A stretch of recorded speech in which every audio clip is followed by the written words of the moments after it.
দেওয়ার সম্ভাবনা অনিশ্চিত হয়ে পড়ে। 1941 সালের জুন জুলাই মাসের ভিতর ব্রিটিশ ফ্রান্স বাহিনী এই অঞ্চল দখল করে। এই সময় 1943 সালে জার্মানি ফ্রান্সের মূল ভূখণ্ড দখল করে নেয়।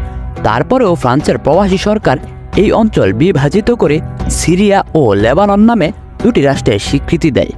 খ্রিস্টান এবং মুসলিম অধ্যুষিত এই অঞ্চলে সম্প্রীতি বজায় রাখার জন্য একটি অলিখিত চুক্তি হয় 1943 সালে। এই চুক্তি অনুসারে সিদ্ধান্ত নেওয়া হয় যে লেবাননের প্রেসিডেন্ট হবেন একজন খ্রিস্টান এবং প্রধানমন্ত্রী হবেন একজন মুসলমান। এই অঞ্চল জার্মানি দখল করার উদ্দেশ্যে মিশর এবং তৎসংলগ্ন অঞ্চল দখল করে, কিন্তু শেষ পর্যন্ত এই অঞ্চল মিত্রবাহিনীর অধীনেই থেকে যায়।